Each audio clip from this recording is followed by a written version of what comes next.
देश का भला नहीं कर सकती।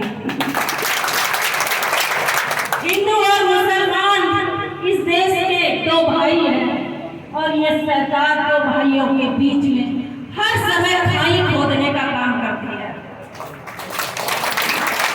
लेकिन अगर हमें बापू के सपनों का भारत बनाना है तो सबसे पहले हमें यह सोचना है कि हम एक होकर कैसे रहेंगे।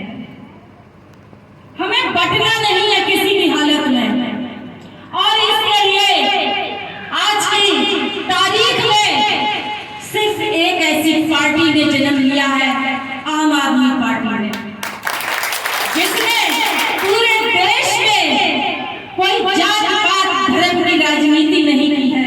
पूरे देश को आम आदमी के मंच पर लाकर एक किया है। उसने सही मायने में जनता का एकीकरण किया है, क्योंकि हर पार्टी अपने वोट बैंक बनाती है। कोई मुस्लिम को अपना वोट बैंक बनाती है, कोई हिंदू को अपना वोट बैंक बनाती है, कोई किसी को वोट बैंक बनाती है, कोई सवर्ण को वोट बैंक बनाती है, कोई एससी को वोट बैंक बनाती है। आज तक कोई ऐसी पार्टी नहीं बनी जिसने पूरी आम जनता को अपना वोट बैंक बनाया है। क्योंकि अगर टुकड़ों में लड़ेंगे, अगर हम टुकड़े टुकड़े होकर लड़ेंगे तो हम पूरे समाज का भला नहीं कर सकते हैं।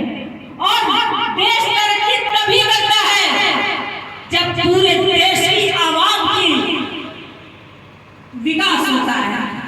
अगर कुछ लोगों का विकास हो गया तो उससे देश का विकास नहीं हो सकता है।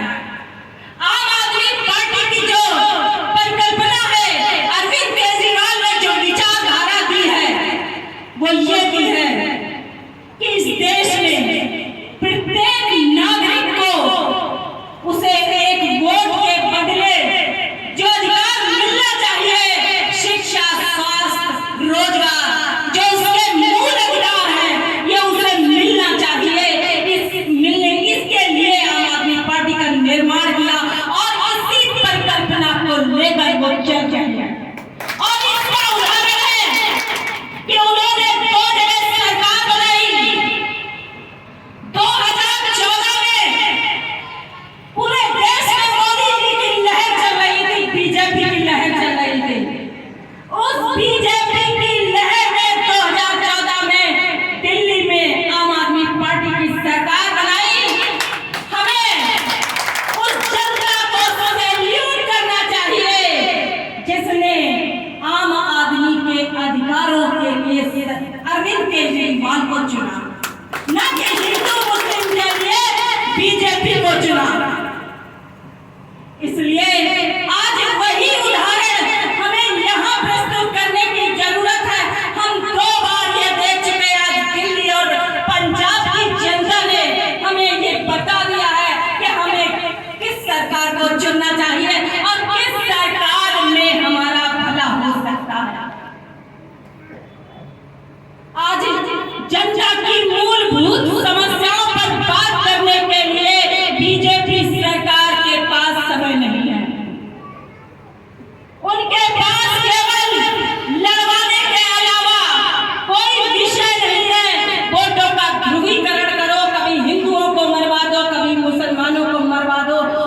से भ्रष्टाचार की जो चैन बनती है वो चैन टूटती है, उससे आपको सुविधाएं मिलेंगी।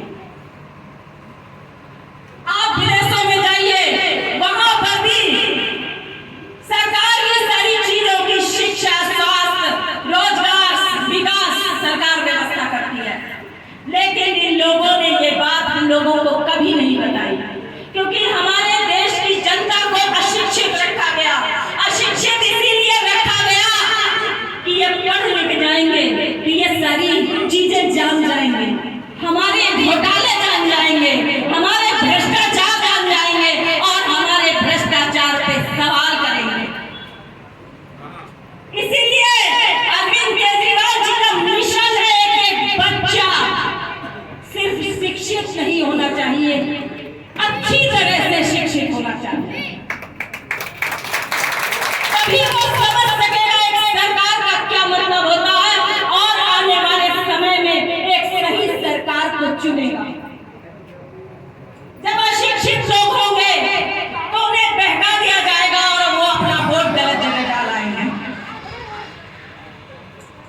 तो इसलिए शिक्षा वो हथियार है जिससे आप अपने अधिकार की लड़ाई लड़ सकते हैं, अपने हक की लड़ाई लड़ सकते हैं। बाबा साहेब अम्बेडकर ने उच्च शिक्षा प्राप्त करी थी उस दौर में, जिस दौर में इतना समाज में छुआछूत, ऊंच नीच का माहौल था। बाबा साहेब अम्बेडकर की आप जीवनी पढ़ के देखिए, उन्होंने कितना संघर्ष किया था, कितनी समाज की यातनाएं झेली थी। उन यातनाओं को झेलकर वो उच्च शिक्षित हुए